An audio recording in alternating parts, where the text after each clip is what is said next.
a little bit of your memories on how we actually utilized ideas of section 4.6, and that's actually here. The main idea is the formula for helping us to integrate problems that we cannot take care of otherwise.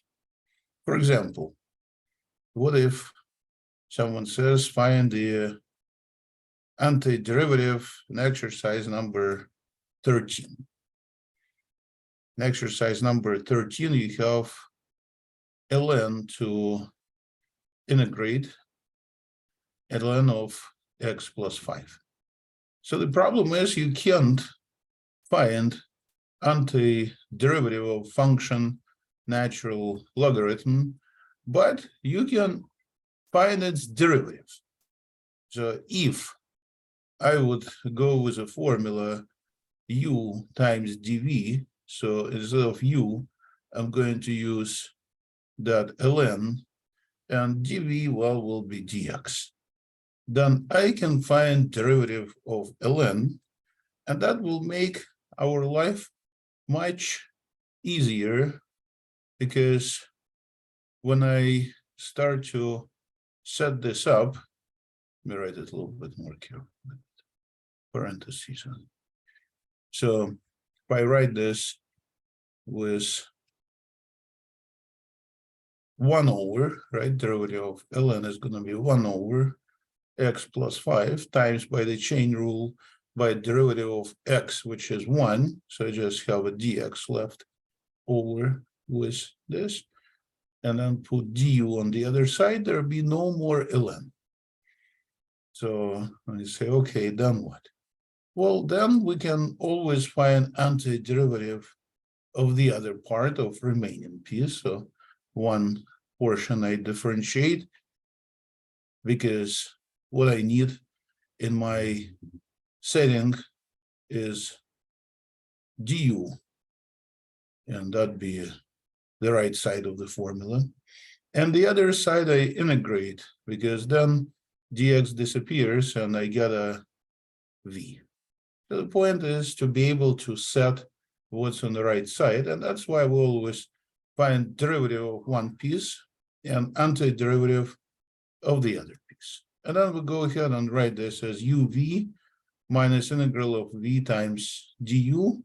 So instead of u, we're going to have that ln of x plus 5 in the parentheses times letter v, which is x that I just found, and then minus integral of v, that's x, times du, which is 1 over x plus 5.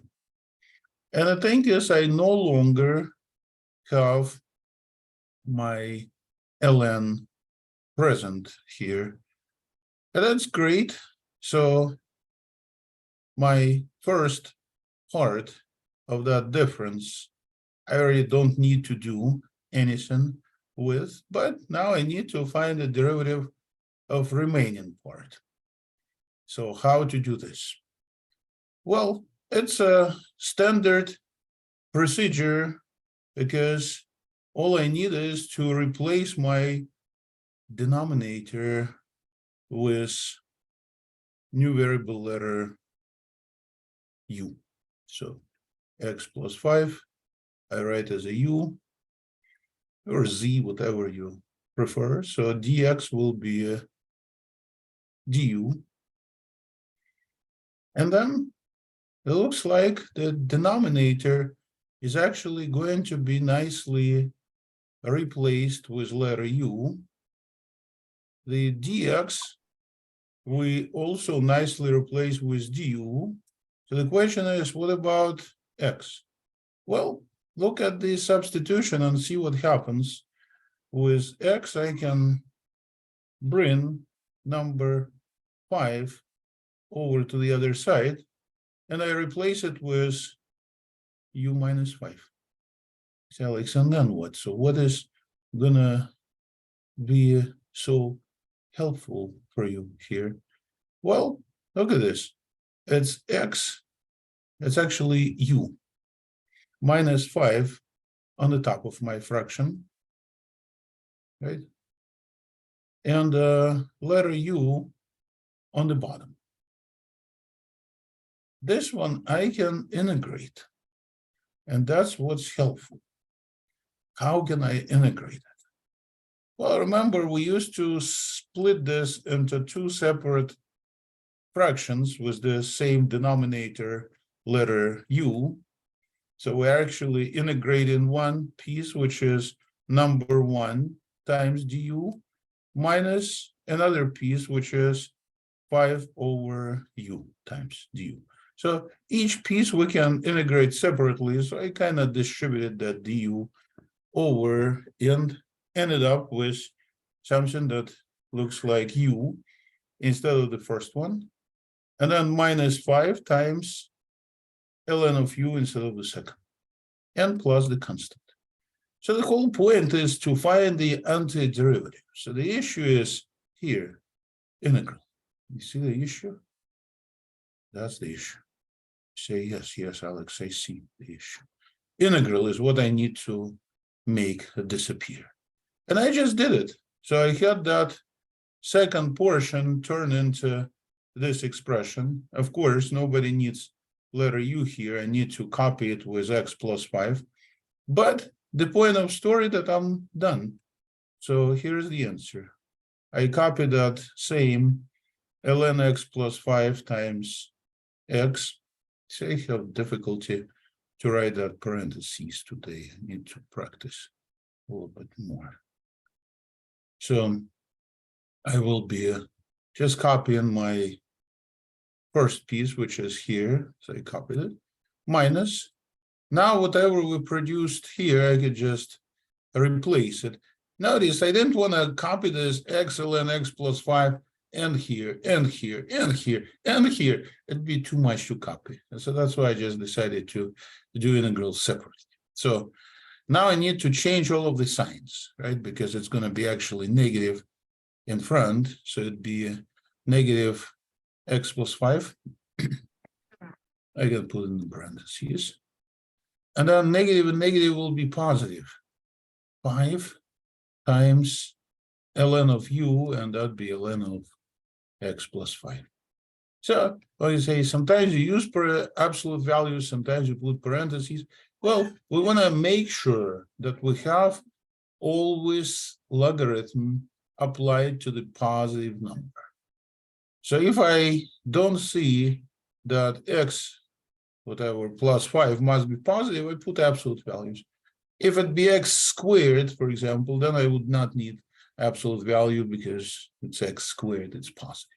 So the whole point is in domain of function logarithm. So it looks like here's a parts and the substitution. So it was quite a tedious exercise, but I hope that you recall the process, and that's the key idea. So you utilize u whenever you have ln, then usually you keep it as a variable letter u, because otherwise usually we can't find the antiderivative. So let me try one more in here. And some of these problems have tendency to be tedious. I believe last time I done one that we had to find the antiderivative to do parts 2 times. And that's something we definitely don't want to repeat a lot. Let me do one more, number 35 here, just for enjoyment. Plus, I think that it's a definite integral, so we're going to need to have this upper and lower limits to work, right? So we're not going to go with a plus the constant like in this exercise. We'll have to use the so-called fundamental theorem of calculus. But it's at the end, just plug numbers. So x e to the power of x. Again, I can't integrate that. This is a product. So what people do is they take derivative of x so it disappears, becomes 1, and then we can integrated much simpler. So I call this letter u my variable x, and then the rest, always the rest. So we need to call this u and dv entire expression. So we split it into two little portions. One of them is u, the other is dv. One of them we find derivative, and derivative of x is going to be just number 1. So we're going to just have 1, but that's going to be with dx. And the other side is going to be also 1 is derivative with respect to u, so you put du, right? You remember why this happens, or not really, because it's u as a power function of x.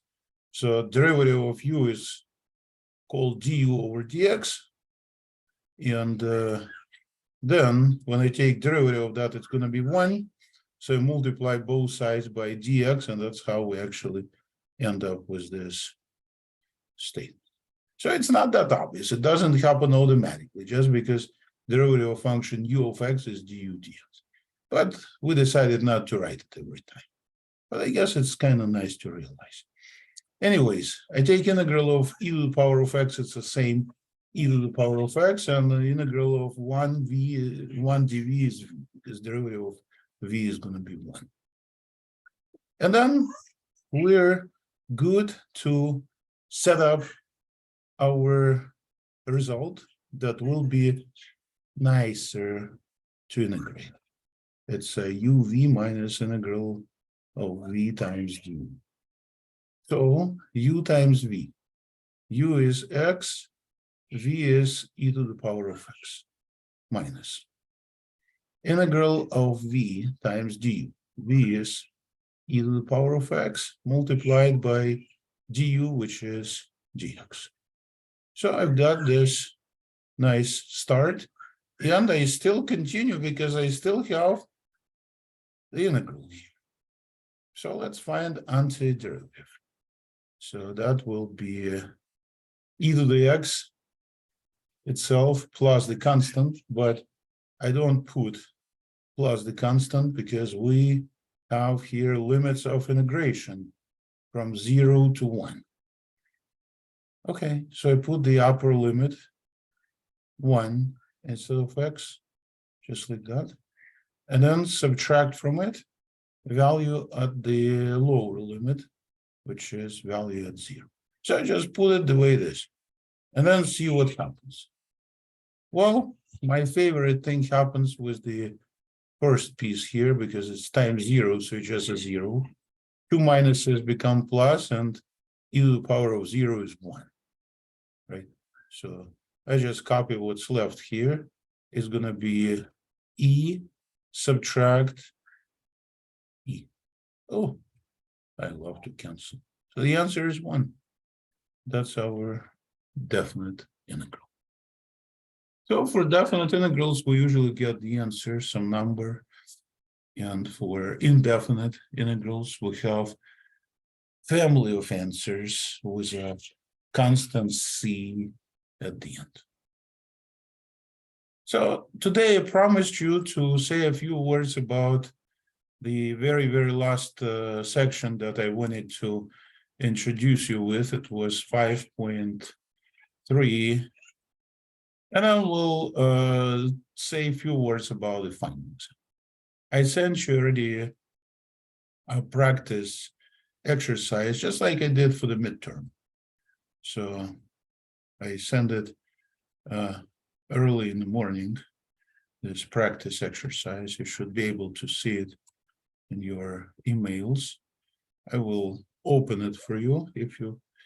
So let me say a few words about this integrals, and they're called improper integrals, and see how we worked out those. I think we already saw some of those last time, right? I think that was a great little story.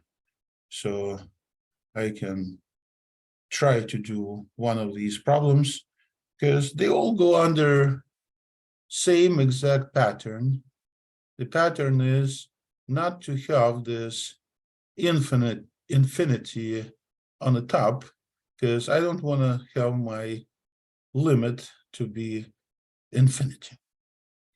And other than that, you just take antiderivative. That's basically all it is about. So let me do problem number 3 to refresh your memories on this a little bit.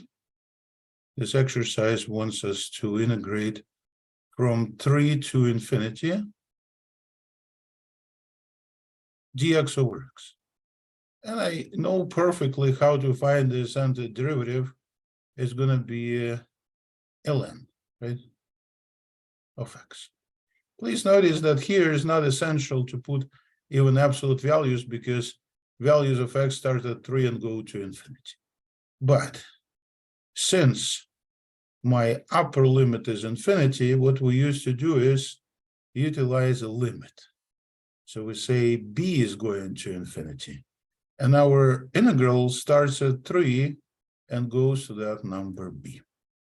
So I'm going to be using that favorite theorem of calculus that says limit of b minus limit of 3, ln of 3, ln of b minus ln of 3 is what I need to take my limit of when b approaches to infinity. And when b approaches to infinity, turns out the ln approaches to infinity, because sometimes people say, since it's a composition of 2 continuous functions, then we can actually do the following: bring this limit kind of inside our function logarithm and see that this is going to be infinity. So I need to take ln of infinity, which is going to be also infinite. So people don't say it's infinity. People use word divergent function in here. That's pretty much all we've been looking for. Just recalled, yes, we did this stuff before. And I guess that's where all the fun comes. You get to not just use fundamental theorem of calculus, but you throw on the top of it one more thing, the limit take. So that was the last part of the story that we've been discussing. So now I'd like to return back to the problem that I emailed you, so we can take a look at what's going to happen with the final exam. So I'm going to maybe share what I sent to you this morning. Let's see, where is it? Here. Okay. So I sent to you final practice exercise that was all about graphing polynomial function using derivatives. So what we need is to notice that we're in the family of cubic parabolas, right? In fact, it's not really the one that I produced, because the leading coefficient here is negative. So it's going to have end behavior in such a way that one goes up and then the other goes down, but this will be negative. So it's going to be a flipped cubic parabola. And then remember, I want to make sure that everyone not gets the same answer. So using the last digits of your student ID to get various little answers. So if you have any preference for some other digit, just let me know. To be honest, it doesn't really play any role here, but if you like me to use something other than 5, just let me know what digit this will be so I can use it. So you like me to use 7. Good choice. Let's use 7. So function f of x then will be a negative 4x to the power of 3 plus 3x power of 2 and then minus 7. Okay. So let me take derivatives. We we're learning how to differentiate throughout this entire class. So I need to find the first derivative, which is going to be 4 times 3 is 12, x to the second power. And then 3 times 2 is going to be 6, and power of x is decreased by 1, so it's x to the first power, right? So I just subtracted number 1 from both powers. Remember our old favorite formula for finding derivatives. Let us use it again. I want to also find a second derivative right away. It looks like we're going to have negative 12 times 2 is 24 with x, right? And then just plus 6. That's our second derivative. So why did we look for those derivatives? Well, with only one purpose. We want to set them equal to 0. We want to find those special so-called critical points of those derivatives by solving these equations. So I'll solve them by factoring. I'm going to factor number negative 6 out, or positive 6, it's up to you, as long as you factored, also with letter x, of course. So that's going to be 2x, 6 times 2 is 12, and then minus 1. So I've got this to solve, and looks like from my first factor equal to 0, I get that x equal to 0. And from my second factor equal to 0, I get that x is equal to 1 over 2, right? 1/2. Okay. Good start. How about the second one? Well, I can solve this second little equation for 0. I can bring 24 over to the other side, and then divide both sides of this equation by 24, or you could isolate it on the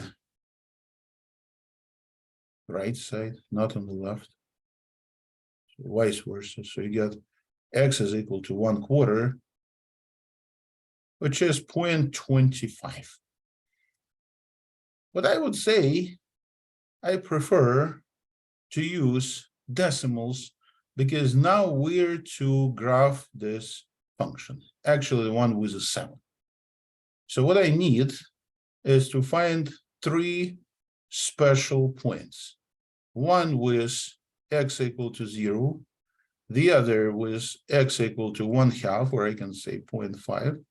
I think it'd be more convenient to plug it in the calculator if it's a 0.5. And the third point at 1/4, or 0.25. So when I replace letter x in this function that we're trying to graph with these 3 numbers, well, I will get y coordinates of points, and then I'm going to plot these points. For first one, I don't even need a calculator, because I can plug in 0 and see that the result is 7. For the second one, it's not going to be that nice. So I'm going to use 0.5 here cubed, and then plus 3.5 squared, and then minus 7. So if your last digit of student ID is something else, is not going to be 7, it'll be whatever the last digit of student ID is, right? And finally, for the last one, I'm going to put in different colors, so better see it.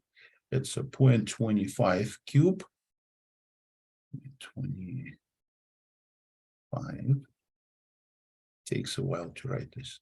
You probably already put this in the calculator.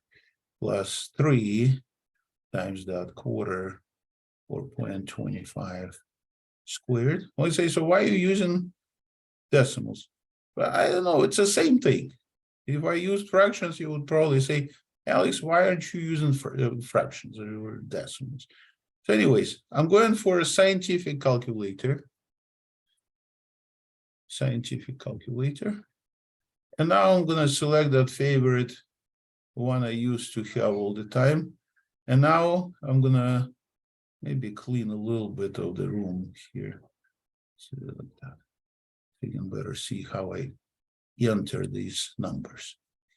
And you can enter this yourself right now. I think that'd be a good practice. So -4, I put a -4, parentheses. Inside the parentheses, I have to put 0.5 quarter, which is raised to the power of 3 cubed. And then put this on the ground, and then plus 3 times, again, 0.5, and the parentheses squared. I hope you can see something here. Maybe I can clean this a little bit better above, so it will be better visible what I'm entering, because you already know what derivatives are, right? So anyways, so here it is. I just calculated that second value here at 0.5 and produced 6 with a negative sign, 75. And similarly, I'm going to do the same thing for my other calculation with a quarter.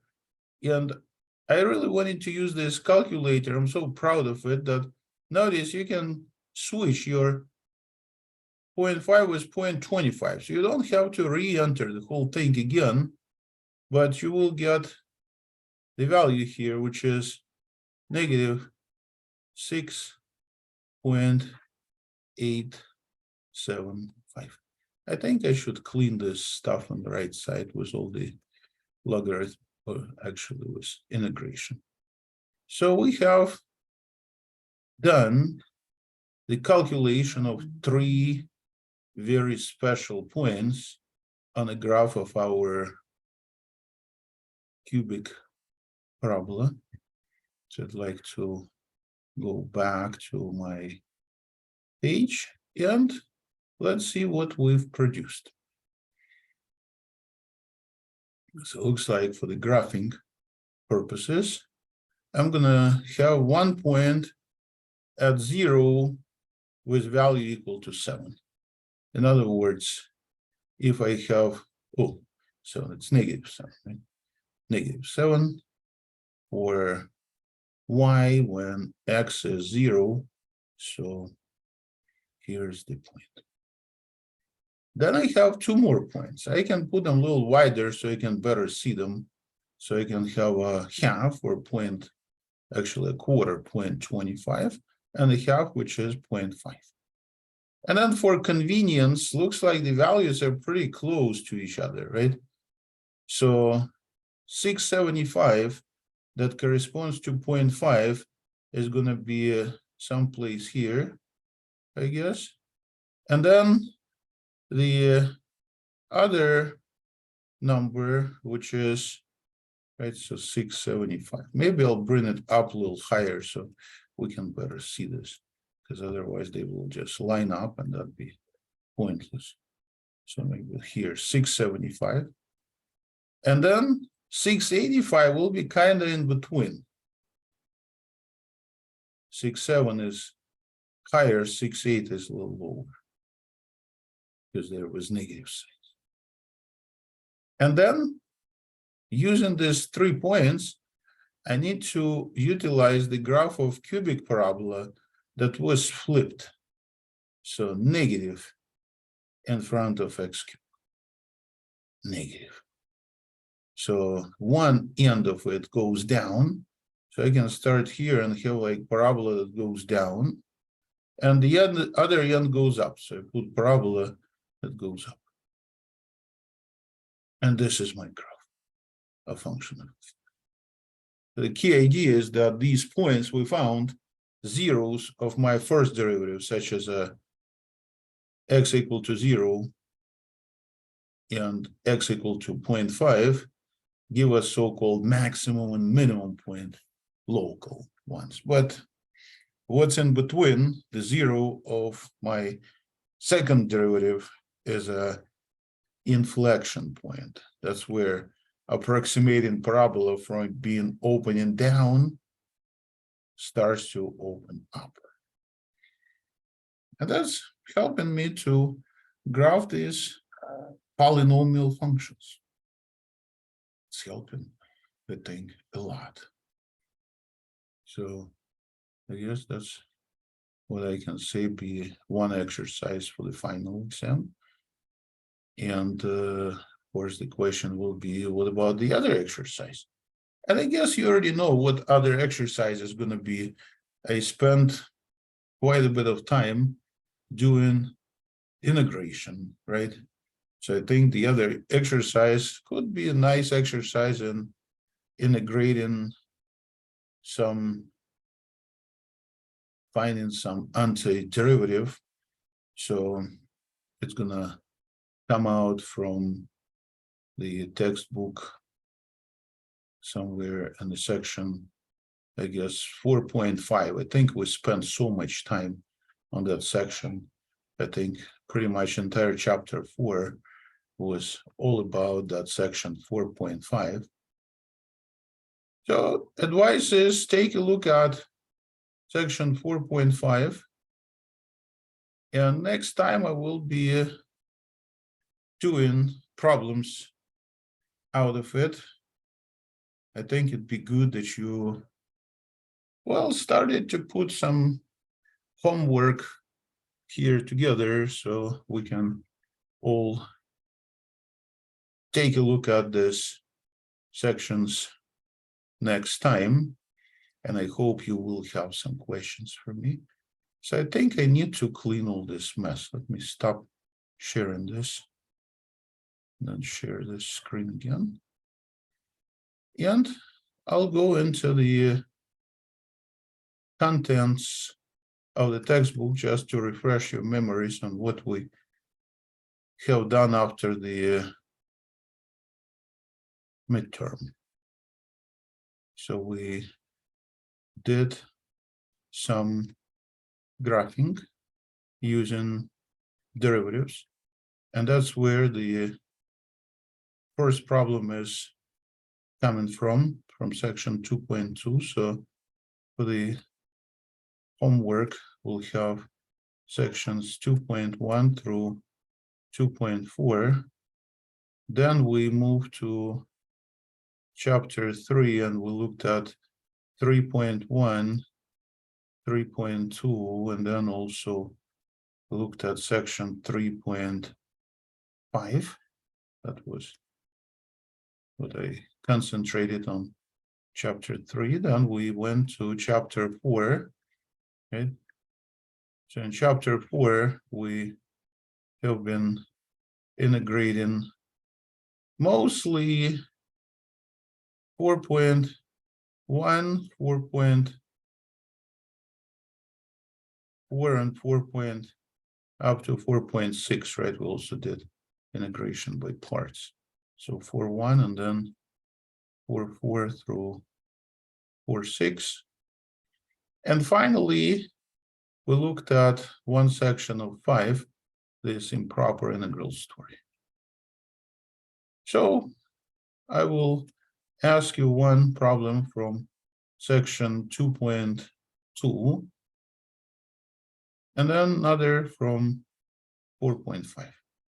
So concentrate on these two sections, and concentrate means do some problems from those two sections. And then next time on Thursday, we'll do some more problems out of these sections.